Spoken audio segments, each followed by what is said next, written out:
All right, so we're here with Erik Boland, Newsday. So, Erik, the Yankees haven't done much, but we did see some stuff with Diaz and Schwarber. So let's cross town. What was your reaction to the Diaz news from a Mets perspective? I mean, I don't cover the Mets. I just cover the Yankees, so I can't give much of an insight organizationally. But, obviously, all the reports that you read, even after they signed Devin Williams, was that they were still very much hoping that they could bring back Diaz, obviously one of the premier closers in the sport. And so I think they had dreamt on having Williams as the setup guy and then Diaz as the closer. And so now they're going to have to go looking elsewhere. And meanwhile, for the Dodgers, the one, if you can call it a hole on their roster, for the two-time defending World Series champion winners, that they plugged one of their few weaknesses. So let's go to Devin a little bit. What did you think happens with the Yankees? Do you think he can take what he did at the end of the year and bring that to Queens with him? Did you see a lot of improvements in him as the season went on? I think he settled in a little bit better. Yeah, I mean the reality is that after he lost his closer's job in April, he kind of put things back together. I mean, he had some blips here and there, but you're going to have that with any reliever during the course of the season. Even Mariano even had those types of blips during the course of his career. Not comparing the two, obviously, but it's a hazard of the job.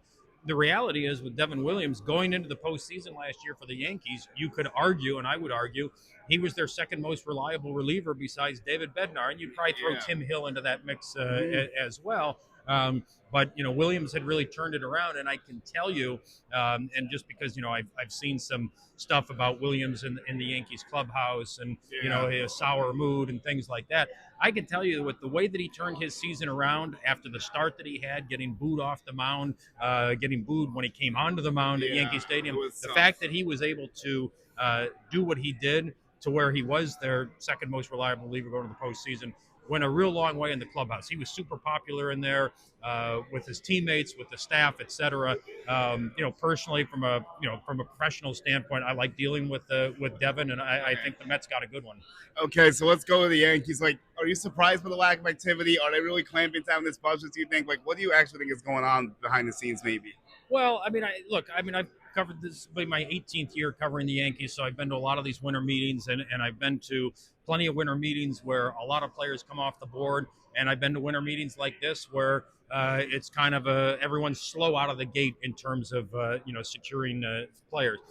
Complicating things a little bit with the Yankees with their number one priority, which everyone knows is bringing back Cody Bellinger, is the fact that you have a long list of teams, including a lot of big market, big spending teams that also are interested in Cody Bellinger. So, I think the Yankees, somebody asked me the other day what I thought the percentages were of him being back. And, I hate to bail out and say it's 50-50, but, I certainly could see him being back in the Bronx next year, but I could see the Yankees also getting outbid because they will tap out at a certain level, depending on where the bidding goes.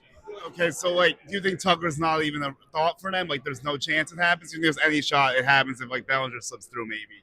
No, I think there's a chance because I think people forget. I know as a big follower of the Yankees, you don't forget this, but just generally speaking, people forget that last winter the Yankees, when they were on their board for who they were trying to pick for outfielders in their pivot move from Soto was they tried desperately hard to trade for Kyle Tucker from the Astros, and then what their pivot move from that was Bellinger, because because the Cubs traded for Tucker and then the Yankees traded for Bellinger from the Cubs. So now those priorities have flipped because now Bellinger has proven that he can play in New York, and that's not a small thing. So all of a sudden, Bellinger's the priority. But I still think that they have talked to to Tucker's representatives, but they talked to everybody. That's really not breaking news. That's not a big story. I always get a kick out of this time of year when they're like, oh, the Yankees called this team about this player, they talked to this agent about this player, etc. They sit down and talk to agents of players that they know they're not going to sign. But it's just due diligence. It's Brian Cashman been the first to say it's my job to be open-minded, to talk to everybody, whether it be the trade market, the free agent market, etc. So I would not rule Kyle Tucker out, but again, it's a very weak outfield free agent market, and so a lot of the big money, big spending teams that that we talked about. The Dodgers, the Mets, the Phillies. Maybe not the Phillies as much because they got Schwarber, but Yeah, he's not playing the outfield, so they're still looking for an outfielder. I agree with you The there. Giants, etc.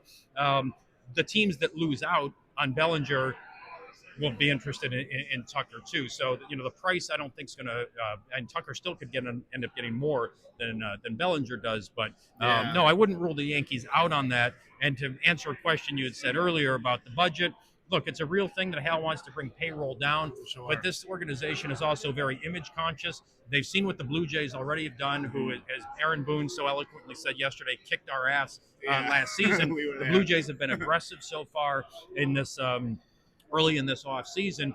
The Yankees being as image conscious as they are, to go into next year with a significantly lower payroll and not making significant improvements or any improvements to their current roster that got their ass kicked all last year by the Blue Sounds Jays. a little bit crazy to me. I don't see that happening.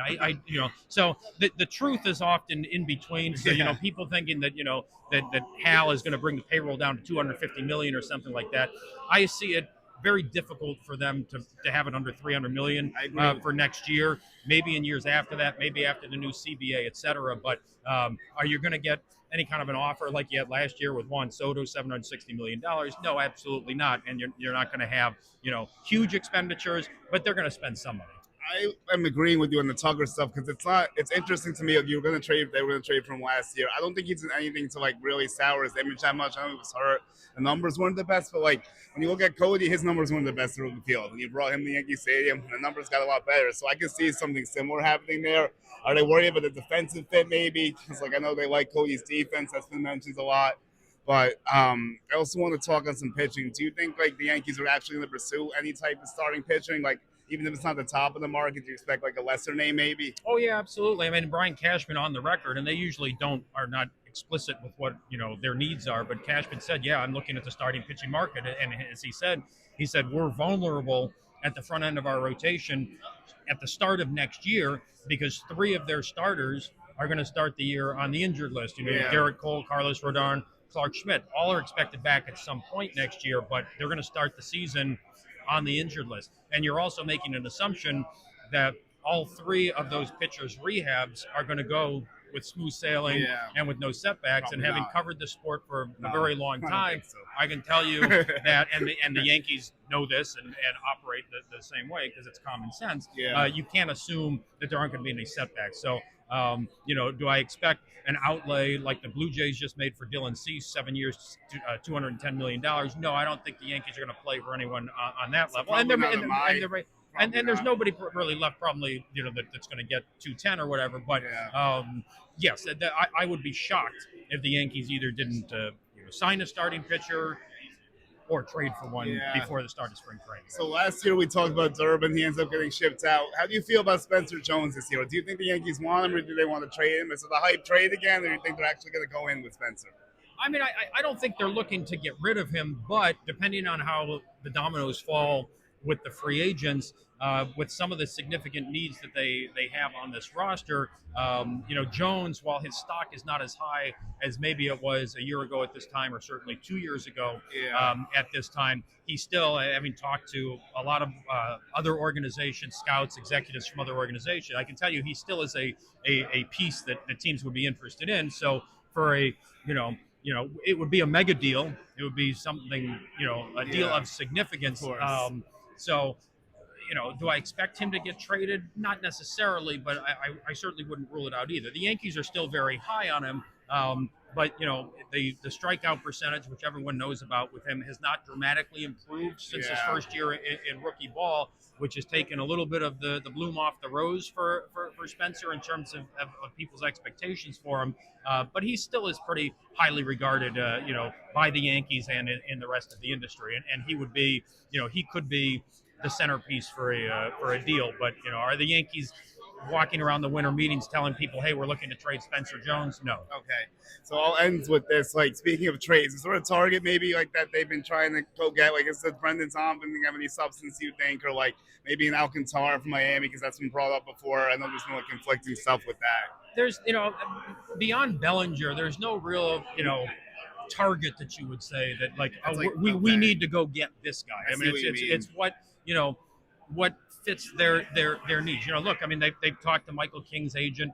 I don't know how high they would go on Michael, and I don't know what Michael be looking for. But he's another guy that it's not a big secret that Michael King was devastated getting traded out of the Yankees organization. He would be very, very open to coming back. Doesn't mean he's going to come cheap. Doesn't mean there's going to be some kind of a hometown discount. Right. But I would not be shocked if you saw a pitcher like him that were to come back to the Yankees as a signing. But to answer your question, there's not a specific big name that they have zeroed in on other than Cody Bellinger, which they've been very public about, where they've said, quote, we need to go get this guy and we're going to go get him.